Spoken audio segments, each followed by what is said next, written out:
नमस्कार, प्रणाम और सादर अभिनंदन।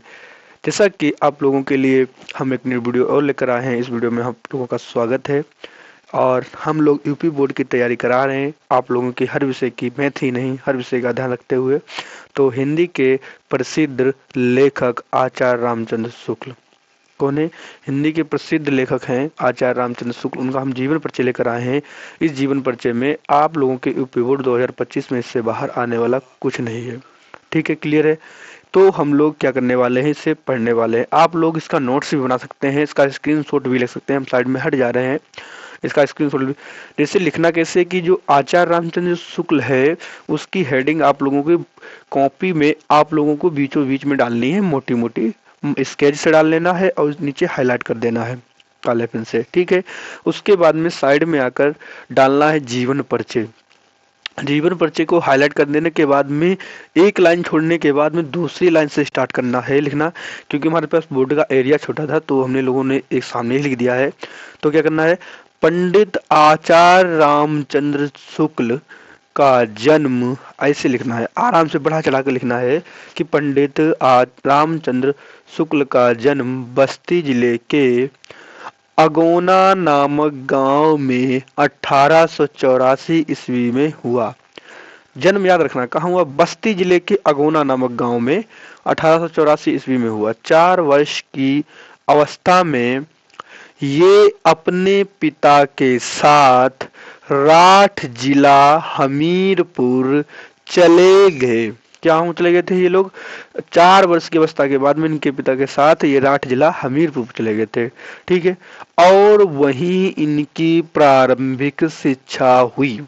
भाई शिक्षा आचार्य रामचंद्र बस्ती जिले में तो नहीं पढ़ती क्योंकि वहाँ 4 ही वर्ष के थे।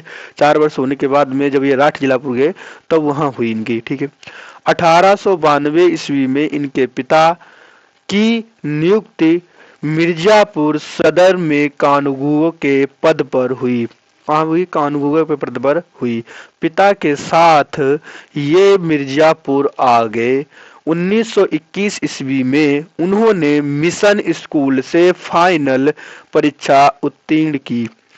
उत्तीर्ण करने के उपरांत प्रयाग के काश पाठशाला इंटर कॉलेज में नाम लिखाया। परीक्षा एक उत्तीर्ण किए तो आगे लिखाएंगे इंटर कॉलेज में। फिर लिखो इसका, किंतु गणित में कमजोर होने के कारण कॉलेज में नाम नहीं लिखाया। गणित में ही आते तो कॉलेज में कब नाम लिखाओ। ठीक है, किंतु गणित में कमजोर होने के कारण इंटर की परीक्षा नहीं दे सके। सॉरी, क्या था?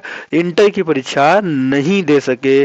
बाद में हिंदी शब्द सागर के लिए वैतनिक सहायक के रूप में काशी आ गए।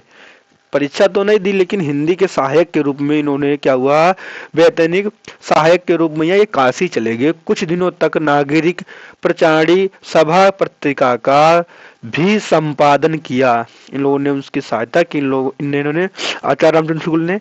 फिर और वहीं 1937 में विभागाध्यक्ष भी हो गए। वहीं कॉलेज में पढ़ाते पढ़ाते विभागाध्यक्ष भी बन गए। श्वास का दौरा पड़ने के कारण, श्वास का दौरा पड़ने के कारण, सांस के मरीज थे। 2 फरवरी 1941 ईस्वी को इनका देहावसान हो गया। बाद में आप लोगों को डाल देना है रचनाएं।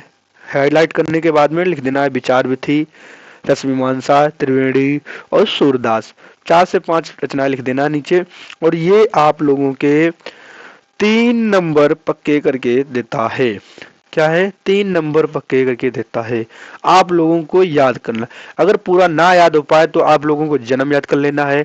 4 वर्ष की अवस्था में राठ जिला हमीरपुर चले गए थे। उसके बाद में उन्होंने राठ जिला हमीरपुर पहुंचने के बाद वहां प्रारंभिक इनकी शिक्षा आरंभ हुई।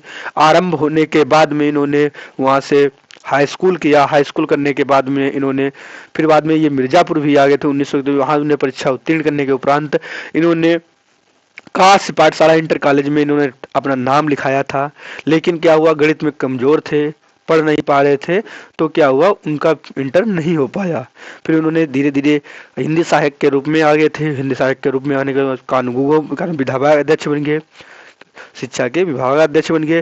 विभागाध्यक्ष बनने के बाद में इन्होंने वहीं विवाह अध्यक्ष बन गया, फिर सांस का दौरा पड़ने के कारण इनकी मृत्यु हो गई 1941 में, 2 फरवरी 1941 में। ठीक है, और रचनाएं लिख देना, 4-5 लिख देना। ठीक है, आप इसका स्क्रीनशॉट या इसे आप नोट कर सकते हैं। ठीक है, ये आपके लिए 3 नंबर पक्के करके देता है। हम आगे अगली क्लास में लेकर आएंगे महादेवी वर्मा का जीवन परिचय। तब तक के लिए मिलते हैं नेक्स्ट क्लास में। आप लोगों के लिए दिल से धन्यवाद इस क्लास को पूरा वॉच करने के लिए। हमारा यही आशीर्वाद देगा और माँ सरस्वती का हम सब पर यही आशीर्वाद देगा कि हम लोग अपने लक्ष्य में, अपने जीवन में आगे बढ़ते रहें। तब तक के लिए जय हिंद।